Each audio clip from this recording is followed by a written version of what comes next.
শহর বন্দরের দেয়ালে দেয়ালে তাদের মনের কথা লিখেছে। তাদেরও আগে যারা গুমের শিকার হয়েছে প্রতিটি গোপন আস্তানার দেয়ালে দেয়ালে তারা লিখে গেছেন তাদের কষ্টের মর্মস্পর্শী বিবরণ। তাদের এইসব কষ্টের কথা শুনে আমাদের হৃদয় কেঁপে উঠেছে। এসবের সঙ্গে জড়িতদের আমরা বিচারের কাঠগড়ায় দাঁড় করাবই। অভিযুক্ত যত শক্তিশালী হোক, যে বাহিনীরই হোক, তাকে ছাড় দেওয়ার কোনো সুযোগ নেই। কেবল দেশে নয়, গুম, খুন ও জুলাই আগস্ট গণহত্যার সাথে জড়িতদের আমরা আন্তর্জাতিক আদালতেও বিচারের উদ্যোগ নিয়েছি। ইন্টারন্যাশনাল ক্রিমিনাল কোর্টের প্রধান কৌশলী করিম খানের সঙ্গে আমার এই ব্যাপারে ইতিমধ্যে কথা হয়েছে। আইন শৃঙ্খলা রক্ষাকারী বাহিনীগুলোর কোনো সদস্য কিংবা অন্য কেউ যাতে হত্যা, গুম সহ এই ধরনের কোনো অপরাধে জড়িয়ে পড়তে না পারে, এই জন্য আমরা গুম বিরোধী আন্তর্জাতিক সনদে স্বাক্ষর করেছি। আপনারা দেখেছেন জাতিসংঘের আন্তর্জাতিক মানবাধিকার বিষয়ক হাই কমিশনার ফলকার তুর্ক সম্প্রতি বাংলাদেশ সফর করেছেন। জাতিসংঘ জুলাই আগস্ট হত্যাকাণ্ডের তদন্তে আমাদের সহযোগিতার হাত বাড়িয়ে দিয়েছেন। ডিসেম্বর প্রথম সপ্তাহে তারা আমাদেরকে তাদের রিপোর্ট হস্তান্তর করার প্রতিশ্রুতি দিয়েছে। অতীতের গুমের ঘটনাগুলো তদন্ত কাজেও আমরা নিয়মিত তাদের সঙ্গে যোগাযোগ রক্ষা করে চলেছি। মানবাধিকার রক্ষায় সহযোগিতা করতে ঢাকায় তারা তাদের জনবল বাড়ানোর প্রস্তাব দিয়েছে। আমরা এই প্রস্তাব গ্রহণ করেছি। প্রিয় দেশবাসী, আমি আগেও জানিয়েছি, আবারও জানাচ্ছি, গণ অভ্যুত্থানে সকল শহীদদের পরিবারকে পুনর্বাসন করা হবে, একজনও বাদ যাবে না। সকল আহত শিক্ষার্থী, শ্রমিক, জনতার চিকিৎসার সম্পূর্ণ ব্যয় সরকার বহন করবে। আহতদের দীর্ঘমেয়াদী এবং ব্যয়বহুল চিকিৎসা এবং শহীদদের পরিবারের দেখাশোনার জন্য স্বাস্থ্য মন্ত্রণালয়ের নেতৃত্বে একটি পূর্ণাঙ্গ তালিকা প্রস্তুত করা হয়েছে। প্রতিটি শহীদ পরিবারকে সরকারের পক্ষ থেকে 30 লক্ষ টাকা দেওয়া হচ্ছে। যারা বুলেটের আঘাতে তাদের দৃষ্টিশক্তি হারিয়েছেন তাদের চিকিৎসার জন্য নেপাল থেকে কর্নিয়া আনার ব্যবস্থা করা হয়েছে এবং যাদের প্রয়োজন তাদেরকে সরকারের পক্ষ থেকে বিদেশে চিকিৎসার জন্য পাঠানো হচ্ছে। জুলাই অভ্যুত্থানের কোনো শহীদ এবং আহত ছাত্র, শ্রমিক চিকিৎসা সেবা এবং পুনর্বাসন পরিকল্পনা থেকে বাদ যাবে না। এটি অন্তর্বর্তীকালীন সরকারের অঙ্গীকার। এই গণ অভ্যুত্থানের শহীদের স্মৃতি ধরে রাখতে গঠিত জুলাই শহীদ স্মৃতি ফাউন্ডেশন বেশ পাকাপোক্তভাবে তাদের কাজ শুরু করেছে। এই ফাউন্ডেশনকে সরকার 100 কোটি টাকা অনুদান দিয়েছে। এছাড়াও জুলাই আগস্ট বিপ্লবে শহীদ পরিবারের পুনর্বাসন ও আহতদের সর্বোত্তম চিকিৎসা নিশ্চিত করার জন্য সমাজ কল্যাণ মন্ত্রণালয়ের পক্ষ থেকে $5 মিলিয়ন একটি বরাদ্দ প্রস্তাব অর্থনৈতিক সম্পর্ক বিভাগের মাধ্যমে বিশ্ব ব্যাংকে পাঠানো হয়েছে। পতিত স্বৈরাচার পুলিশকে দলীয় কর্মীর মতো ব্যবহার করেছে। বাধ্য হয়ে তাদের অনেকেই গণহত্যায় অংশ নিয়েছেন। খুবই স্বাভাবিক প্রতিক্রিয়া হিসেবে তারা জনরোষের শিকার হয়েছেন।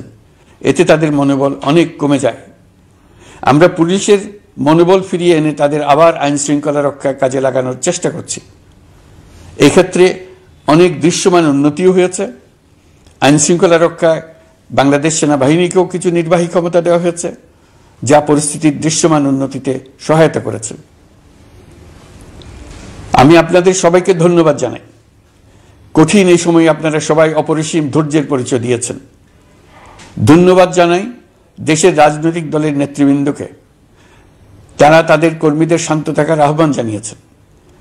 প্রতিশোধ স্পৃহায় লিপ্ত হয়ে কেউ যাতে হানাহানিতে জড়িয়ে না পড়ে সেই আহ্বান জানিয়েছেন। আপনাদের সবাই এই আহ্বানে সাড়া দিয়েছেন।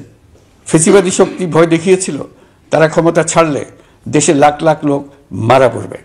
টানা 7 দিন পুলিশ প্রশাসন সম্পূর্ণ নিষ্ক্রিয় থাকার পরও ব্যাপক আকারে সহিংসতা এড়ানো গেছে।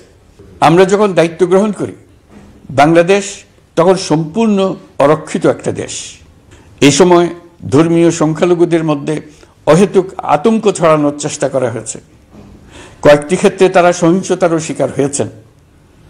কিন্তু এটা নিয়ে যেসব প্রচারণা হয়েছে তা ছিল সম্পূর্ণ অতিরঞ্জিত। অল্প যে সমস্ত সহিংসতার ঘটনা ঘটেছে তার মূল কারণ ছিল রাজনৈতিক। কিন্তু এইসব ঘটনাকে ধর্মীয় আবরণ দিয়ে বাংলাদেশকে নতুন করে অস্থিতিশীল করে তোলার চেষ্টা করা হয়েছে।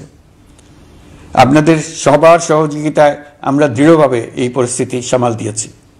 আমাদের দায়িত্ব গ্রহণের 2 মাসের মাথায় দেশে দুর্গাপূজা উদযাপিত হয়েছে প্রায় 32,000 পূজা মণ্ডপে। দুর্গাপূজা উপলক্ষে নির্বাহী আদেশে একদিন অতিরিক্ত ছুটি ঘোষণা করা হয়, যা উৎসবের আমেজকে অনেক গুণ বাড়িয়ে দেয়। দুর্গাপূজাকে ঘিরে আমরা ব্যাপক নিরাপত্তা প্রস্তুতি নিই, যার ফলে দেশের হিন্দু সম্প্রদায় নির্বিঘ্নে তাদের উৎসব পালন করেছে।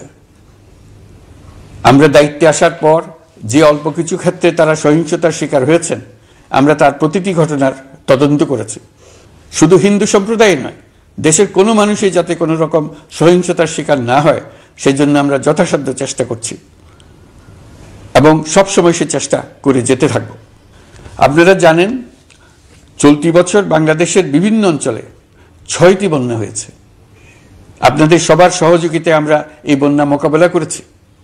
বাংলাদেশের দেশপ্রেমিক সশস্ত্র বাহিনী বন্যা মোকাবেলায় জনগণের সাথে কাঁধে কাঁধ মিলিয়ে কাজ করেছে। বন্যা মোকাবেলা ও বন্যা পরবর্তী পুনর্বাসনের লক্ষ্যে বিশ্বব্যাংকের 250 মিলিয়ন মার্কিন ডলার অনুদান এবং স্থানীয় অনুদানের মাধ্যমে 100 কোটি টাকারও বেশি অর্থ সংগ্রহ করা হয়েছে। বন্যার ফলে অনেক জায়গায় ফসলহানি হয়েছে, ব্যাহত হয়েছে পণ্য সরবরাহ শৃঙ্খল। বন্যা পরবর্তী সময়ে বাজারে শাকসবজি সহ নিত্য প্রয়োজনীয় পণ্যের দাম বেড়েছে, ফলে আপনাদের কষ্ট হয়েছে। নিত্য পণ্যের দাম সহনীয় পর্যায়ে রাখতে আমরা যথাসাধ্য চেষ্টা করছি। বাজারে ডিমের সরবরাহ বাড়ানোর জন্য আমরা 9.5 কোটি ডিম আমদানির অনুমতি দিয়েছি। এই জন্য প্রয়োজনীয় শুল্ক ছাড়ও দেওয়া হয়েছে। মধ্যস্বত্বভোগীদের দৌরাত্ম্য কমিয়ে ডিমের উৎপাদকরা যাতে সরাসরি বাজারে ডিম সরবরাহ করতে পারে সেই উদ্যোগও নেওয়া হয়েছে। মানুষ যাতে স্বল্প মূল্যে কৃষিপণ্য কিনতে পারে সেজন্য রাজধানী সহ বিভিন্ন স্পটে সরকারি কিছু পণ্য বিক্রি করা হচ্ছে। টিসিবির মাধ্যমে 1 কোটি নিম্ন আয়ের ফ্যামিলি কার্ডের মধ্যে 57 লাখকে স্মার্ট কার্ডে রূপান্তরিত করা হয়েছে। বন্যার ফলে চালের উৎপাদন ব্যাহত হওয়ায় চাল আমদানিতে শুল্ক ছাড় দেওয়া হয়েছে। আসন্ন রমজানে নিত্য প্রয়োজনীয় দ্রব্যের সরবরাহ এবং দাম যাতে স্বাভাবিক থাকে এই জন্য সরকারের বিভিন্ন কর্তৃপক্ষ ব্যবসায়ীদের সাথে নিয়মিত বৈঠক করে যাচ্ছে। দ্রব্যমূল্য নিয়ে আমাদের কোনো লুকোছাপা নেই। মূল্যস্ফীতির পূর্ণ তথ্য জনগণের সামনে তুলে ধরা হচ্ছে। মূল্যস্ফীতি রোধে উচ্চ সুদের হার নির্ধারণ সহ একাধিক নীতিগত সিদ্ধান্ত নেওয়া হয়েছে, যার মধ্যে রয়েছে শস্য আমদানিতে এলসি সীমা অপসারণ। প্রশ্ন আপনাদের সবার মনে, আমাদের মনেও সারাক্ষণ আছে। আপনারা লক্ষ্য করেছেন, নির্বাচন আয়োজনের লক্ষ্যে আমরা প্রয়োজনীয় পদক্ষেপ নিতে শুরু করেছি। কয়েকদিনের মধ্যে নির্বাচন কমিশন গঠন হয়ে যাবে। তারপর থেকে নির্বাচন আয়োজন করার সমস্ত দায়িত্ব তাদের উপর বর্তাবে। নির্বাচন কমিশন ভোটার তালিকা হালনাগাদ সহ আরও কিছু কাজ শুরু করে দিতে পারবে, যা একটা অবাধ নির্বাচনের সাথে সরাসরি সম্পৃক্ত। প্রথমবারের মতো প্রবাসী বাংলাদেশিরা পোস্টাল ব্যালটের মাধ্যমে যাতে তাদের ভোটাধিকার প্রয়োগ করতে পারে সে লক্ষ্যেও সরকার কাজ করছে। তবে আমরা মনে করি না যে একটা নির্বাচন কমিশন গঠন করে দিলেই নির্বাচন আয়োজনে আমাদের দায়িত্ব শেষ। রাষ্ট্র ব্যবস্থায় সংস্কার আমাদের এই সরকারের অন্যতম অঙ্গীকার। আপনারাই আমাদেরকে এই ম্যান্ডেট দিয়েছেন। যেই 6টি সংস্কার কমিশন আমরা শুরুতে গঠন করেছিলাম তারা ইতিমধ্যে তাদের কার্যক্রম অনেক দূর এগিয়ে নিয়েছে। বিভিন্ন গণমাধ্যমে আপনারা তাদের কার্যক্রমের আপডেটও দেখছেন। কয়েকটি সংস্কার কমিশন ডিজিটাল প্ল্যাটফর্ম গঠন করেছে। আমার অনুরোধ, আপনারা এই প্ল্যাটফর্মে উৎসাহ সহকারে আপনাদের মতামত জানাতে থাকুন। প্রথম 6টি সংস্কার কমিশনের মধ্যে একটি হল নির্বাচন সংস্কার কমিশন। নির্বাচন অনুষ্ঠানের জন্য এই কমিশনের সুপারিশমালা অত্যন্ত জরুরি। তাদের প্ল্যাটফর্মে যান, আপনার মতামত খোলাখুলিভাবে তুলে ধরুন। আপনি দেশের মালিক, আপনি বলে দিন আপনি কি চান, কিভাবে চান। নির্বাচন নিয়ে আপনাদের সকল বক্তব্য বিনা দ্বিধায় বলতে থাকুন। আপনার মনের কথা তুলে ধরুন। আমার অনুরোধ, সংস্কারের কথাটাও একই সঙ্গে বলুন। সংস্কারকে পাশ কাটিয়ে যাবেন না। নির্বাচনের কথা বলার সঙ্গে নির্বাচন ও অন্যান্য ক্ষেত্রে সংস্কারের কথাটিও বলুন। সংস্কার হলো জাতির দীর্ঘমেয়াদী জীবনী শক্তি। সংস্কার জাতিকে, বিশেষ করে আমাদের তরুণ তরুণীদের নতুন পৃথিবী সৃষ্টির সুযোগ দেবে। জাতিকে বঞ্চিত করবেন না। নির্বাচন আয়োজনে যে সংস্কার কমিশনের সুপারিশমালায় রাজনৈতিক দলসমূহ এবং দেশের সকল মানুষের মতামত অপরিহার্য, সেই কমিশন হলো সংবিধান সংস্কার কমিশন। এই সুপারিশমালার যে অংশ সকলের কাছে গ্রহণযোগ্য হবে তার ভিত্তিতে নির্বাচনী আইন সংশোধন করতে হবে। সমান্তরালভাবে ভোটার তালিকাও হালনাগাদ করার প্রক্রিয়া চলতে থাকবে। আমি নিশ্চিত নই সংস্কার প্রস্তাব সমূহ বাস্তবায়নের সুযোগ আমরা কতটুকু পাব, তবে আমি আপনাদের কথা দিচ্ছি, আপনারা সুযোগ দিলে প্রয়োজনীয় কিছু অত্যাবশ্যকীয় সংস্কার কাজ শেষ করেই আমরা আপনাদের কাঙ্ক্ষিত নির্বাচন আয়োজন করব। ততদিন পর্যন্ত আমি আপনাদের ধৈর্য ধারণ করার অনুরোধ করব। আমরা চাইব আমরা যেন এমন একটি নির্বাচন ব্যবস্থা সৃষ্টি করতে পারি যা যুগ যুগ ধরে অনুসরণ করা যাবে। এর ফলে সাংবৎসরিক রাজনৈতিক সংকট থেকে আমাদের দেশ রক্ষা পাবে। এই জন্য প্রয়োজনীয় সময়টুকু আমি আপনাদের কাছ থেকে চেয়ে নিচ্ছি। নির্বাচনী সংস্কারের সিদ্ধান্ত হয়ে গেলে খুব দ্রুত আপনারা নির্বাচনের রোডম্যাপও পেয়ে যাবেন। অন্তর্বর্তী সরকার সৃষ্টি হয়েছে রাজনীতিকে নীতির কাঠামোয় আনার জন্য এবং রাজনীতির জন্য নতুন পরিবেশ সৃষ্টির নিবিড় আকাঙ্ক্ষা থেকে। এই আকাঙ্ক্ষা পূরণ করা থেকে জাতিকে বঞ্চিত করবেন না। নির্বাচনের ট্রেন যাত্রা শুরু করেছে, এটা আর থামবে না, কিন্তু যেতে যেতে আমাদের অনেকগুলো কাজ সেরে ফেলতে হবে। এই ট্রেন শেষ স্টেশনে কখন পৌঁছবে সেটা নির্ভর করবে কত তাড়াতাড়ি আমরা তার জন্য রেল লাইনগুলো বসিয়ে দিতে পারি, আর তা হবে রাজনৈতিক দলসমূহের ঐক্যমত্যের মাধ্যমে। ইতিমধ্যে অন্যান্য সংস্কার কমিশনের সুপারিশমালা নিয়ে আলাপ চলতে থাকবে। নির্বাচন ছাড়াও আরও গুরুত্বপূর্ণ সংস্কার করার ব্যাপারে ঐক্যমত গঠনের জন্য অতিরিক্ত সময় প্রয়োজন হতে পারে। দেশবাসীর কাছে, বিশেষ করে রাজনৈতিক দলগুলির কাছে আমরা ক্রমাগতভাবে প্রশ্ন তুলতে থাকব, কী কী সংস্কার নির্বাচনের আগে আপনারা করে নিতে চান। নির্বাচনের আয়োজন চলাকালীন কিছু সংস্কার হতে পারে, সংস্কারের জন্য নির্বাচনকে কয়েক মাস বিলম্বিতও করা যেতে পারে। আমরা দুদিন পরে চলে যাব, কিন্তু আমাদের মাধ্যমে জাতির জন্য যে ঐতিহাসিক সুযোগ সৃষ্টি হলো, সেই সুযোগটা যেন কোনো রকমই হাতছাড়া করে না দিই, এটার ব্যাপারে দৃঢ় থাকার জন্য আমি দলমত, নারী পুরুষ, ধর্ম, তরুণ, বৃদ্ধ, ছাত্র, ব্যবসায়ী, শ্রমিক, কৃষক নির্বিশেষে সবার কাছে আহ্বান জানাচ্ছি। আশা করি আপনারা আমার এই আবেদন গ্রহণ করবেন। দেশে সংগঠিত অন্যান্য অপরাধের বিচার প্রক্রিয়া ত্বরান্বিত করার জন্য দেশের বিভিন্ন জেলায় সহস্রাধিক প্রসিকিউটর নিয়োগ দেওয়া হয়েছে। হাইকোর্টে ইতিমধ্যে নিয়োগ দেওয়া হয়েছে 23 জন নতুন বিচারক। বিচার বিভাগকে ঘুষ ও দুর্নীতিমুক্ত করার জন্য সম্ভব সব ধরনের চেষ্টাই করা হচ্ছে। বিচারপতিদের নিয়মতান্ত্রিক উপায়ে শাস্তিমূলক ব্যবস্থা গ্রহণের জন্য সুপ্রিম জুডিশিয়াল কাউন্সিল পুনর্বহাল করা হয়েছে। শুধু বিচার বিভাগই নয়, সর্বগ্রাসী দুর্নীতির হাত থেকে দেশের সব খাতকেই রক্ষা করতে আমরা সচেষ্ট হয়েছি। দুর্নীতি দমন কমিশন পুনর্গঠনের কাজ প্রায় শেষ পর্যায়ে। দুর্নীতি ও অর্থ পাচারে অভিযুক্ত প্রভাবশালী 150 ব্যক্তির তালিকা তৈরি এবং 79 জনের বিরুদ্ধে অনুসন্ধান শুরু হয়েছে। 15% হারে আয়কর পরিশোধ করে অপ্রদর্শিত পরিসম্পদ অর্থাৎ কালো টাকা সাদা করার বিধান বাতিল করা হয়েছে। সরকারি কার্যক্রমকে গতিশীল করতে বিভিন্ন পর্যায়ের 19,084 জন কর্মকর্তা কর্মচারীকে পদোন্নতি, 13,429 জনকে বদলি এবং 12,636 জনের বিরুদ্ধে শাস্তিমূলক ব্যবস্থা গ্রহণ করা হয়েছে।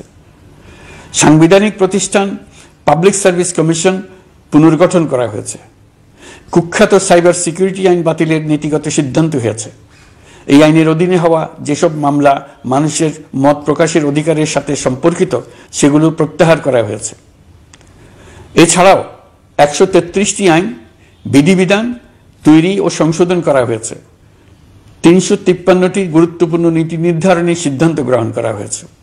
ছাত্রছাত্রীদের দাবি মেনে ইতিমধ্যে সরকারি চাকরির বয়সসীমা 32-এ উন্নীত করা হয়েছে।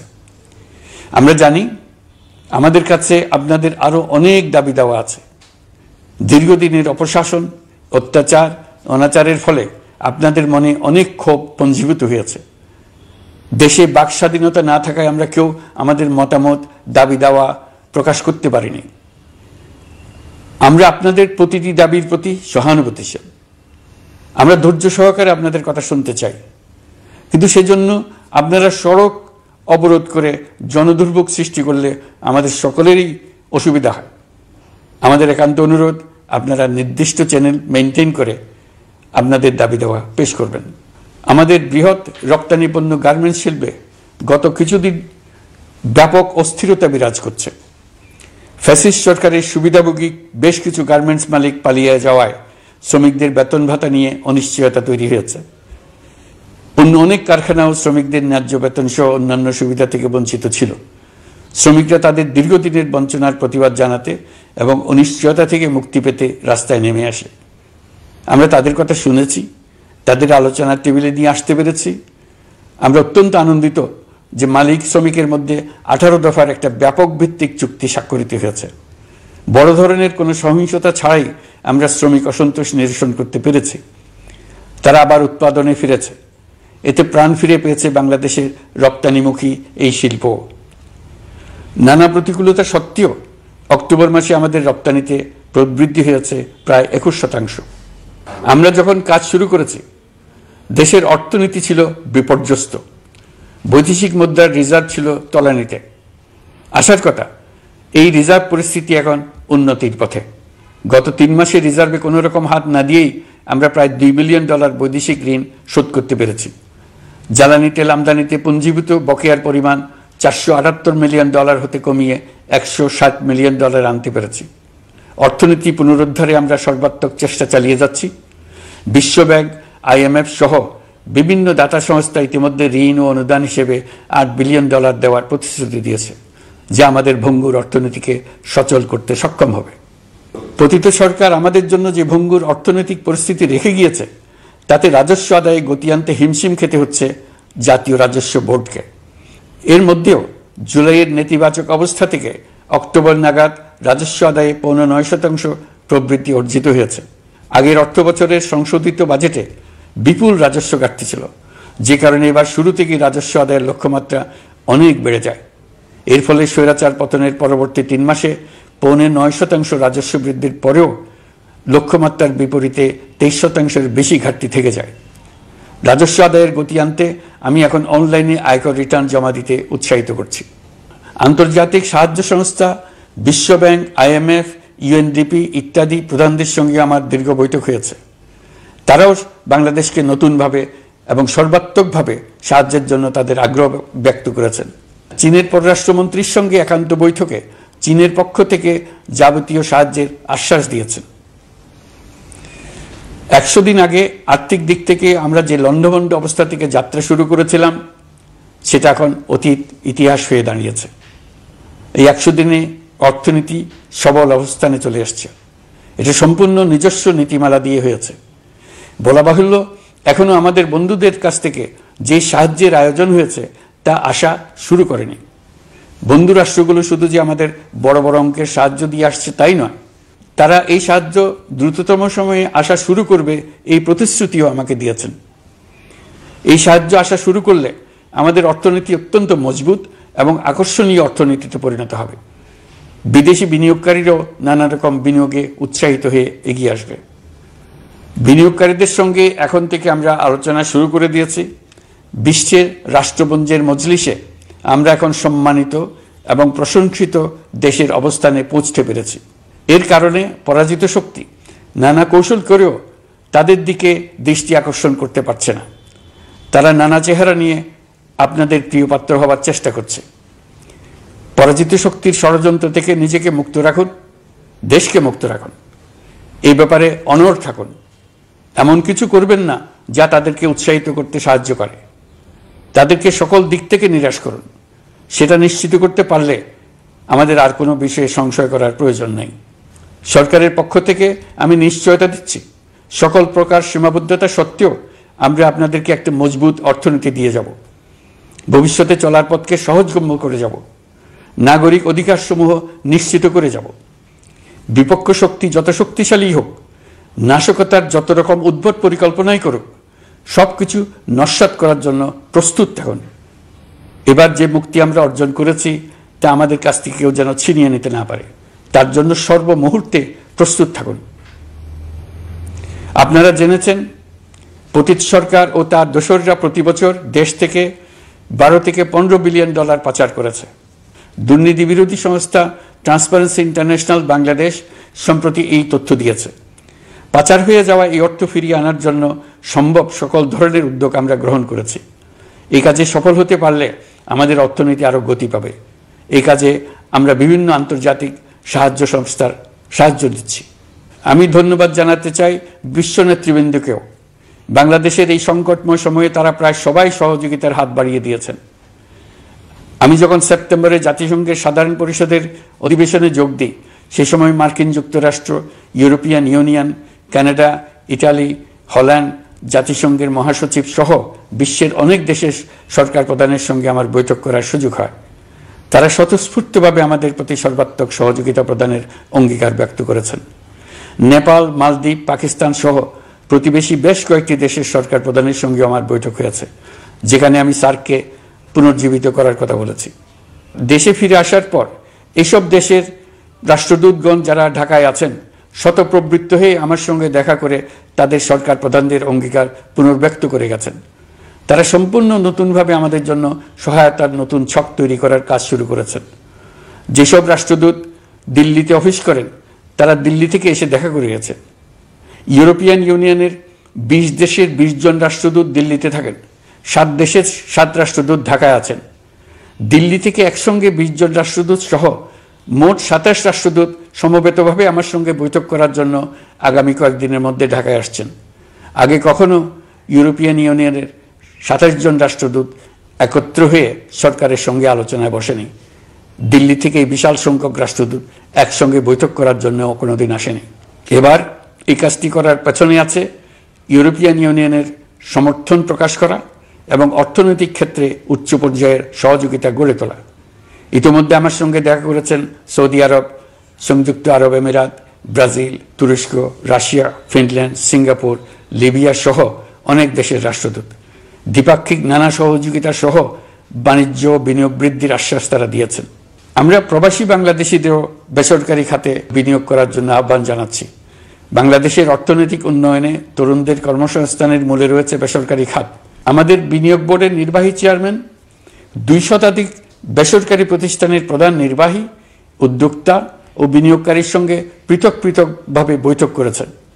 নীতির ধারাবাহিকতার অভাব, সরকারি বেসরকারি পর্যায়ে মত বিনিময়ের অভাব, সরকারি অফিসের জটিল প্রক্রিয়া এবং সর্বোপরি দুর্নীতি বিদ্যমান বিনিয়োগকারীদের সমস্যায় ফেলেছে। বিনিয়োগকারীদের উদ্বেগ নিরসনে আমরা অনেকগুলো কাজ করেছি। ইতিমধ্যে সত্যিকারের ওয়ান স্টপ সার্ভিস চালু হয়েছে। বিনিয়োগ সংক্রান্ত চ্যালেঞ্জ সমাধানে আন্তঃমন্ত্রণালয় কমিটি গঠন করা হয়েছে। বেসরকারি খাতের উপদেষ্টা কাউন্সিল ও ডিজিটালাইজেশনের মাধ্যমে সরকারি অফিসে না এসে প্রয়োজনীয় কর্মসম্পাদনের পদক্ষেপ নেওয়া হয়েছে। বিনিয়োগ উন্নয়ন সংস্থা আমাদের অগ্রগতির বিষয়ে সবাইকে মাসিক ভিত্তিতে আপডেট করে যাচ্ছে। আমরা প্রবাসীদের কল্যাণে কাজ করছি। আমার অনুরোধে সংযুক্ত আরব আমিরাত সাজাপ্রাপ্ত 57 জন সহ অন্যান্য বাংলাদেশিকে মুক্তি দিয়েছে। এইসব বাংলাদেশি যাবজ্জীবন কারাবাসের ঝুঁকি নিয়ে ফেসিবাদের বিপক্ষে প্রতিবাদ করেছিল। বাংলাদেশিরা এরকম প্রতিবাদ আরও অনেক দেশেই করেছেন। আমরা তাদের প্রতি কৃতজ্ঞ। কয়েকদিন আগে বাকুতে সংযুক্ত আরব আমিরাতের প্রেসিডেন্ট জনাব শেখ মোহাম্মদ বিন জায়েদ আল নাহিয়ানের সঙ্গে আমার কথা হয়েছে। তাকে বাংলাদেশের পক্ষ থেকে ধন্যবাদ জানিয়েছি। তিনি বলেছেন বাংলাদেশের জন্য যে কোনো সাহায্য লাগলে আমি যেন তাকে জানাই। প্রবাসীদের কল্যাণে আমাদের সরকার সম্ভব সব ধরনের উদ্যোগ গ্রহণ করে যাচ্ছে। আপনারা জানেন মালয়েশিয়ার প্রধানমন্ত্রী আনোয়ার ইব্রাহিম সম্প্রতি বাংলাদেশ সফর করেছেন। 18,000 বাংলাদেশি যারা সব ধরনের আনুষ্ঠানিকতা মেনে চলার পরেও স্বৈরাচারী সরকারের অব্যবস্থাপনার জন্য মালয়েশিয়া যেতে পারেন নাই, তিনি তাদের জন্য মালয়েশিয়ার দ্বার আবার উন্মুক্ত করার আশ্বাস দিয়েছেন। এই লক্ষ্যে আমরা কাজও শুরু করেছি। আপনারা জেনে থাকবেন মালয়েশিয়া আগামী বছর দক্ষিণ পূর্ব এশিয়ার আঞ্চলিক সহযোগিতা সংস্থা আসিয়ানের চেয়ারম্যানের দায়িত্ব নিতে যাচ্ছে। আমরা ইতিমধ্যে আসিয়ানের সদস্য পদের জন্য আবেদন করেছি। মালয়েশিয়ার প্রধানমন্ত্রী আমাদের আবেদন সক্রিয়ভাবে বিবেচনার আশ্বাস দিয়েছেন। একই ধরনের আশ্বাস আমরা পেয়েছি ইন্দোনেশিয়া থেকেও। ইন্দোনেশিয়ার পক্ষ থেকে সে দেশে রাষ্ট্রীয় সফরে যাওয়ার জন্য আমাকে অনুরোধ করেছে। সৌদি আরব সহ বিশ্বের আরও অনেক দেশ আমাদের সঙ্গে সহযোগিতা বৃদ্ধির প্রস্তাব দিয়েছে। প্রথমবারের মতো ওআইসি সদর দপ্তরে আমরা স্থায়ীভাবে রাষ্ট্রদূত নিয়োগ দিয়েছি। তুরস্কের রাষ্ট্রপতি রিসেপ তাইয়েপ এরদোগানের সাথে আগে আমার টেলিফোনে আলাপ হয়েছে। এবার COP29 সম্মেলনে গিয়ে তিনিও তার স্ত্রীর সঙ্গে অত্যন্ত অন্তরঙ্গ পরিবেশে আলোচনা হয়েছে। বাংলাদেশের প্রতি তার বিশেষ সমর্থনের কথা তিনি বারবার প্রকাশ করেছেন। তুরস্কের একটি বাণিজ্য প্রতিনিধি দল ইতিমধ্যে বাংলাদেশ সফর করেছে। তুরস্ক এদেশের সঙ্গে অর্থনৈতিক সম্পর্ক উন্নয়নের জন্য টার্কিশ ইনভেস্টমেন্ট অথরিটি বা তিকা একটি অফিস ঢাকায় স্থাপনের জন্য ঘোষণা দিয়েছে।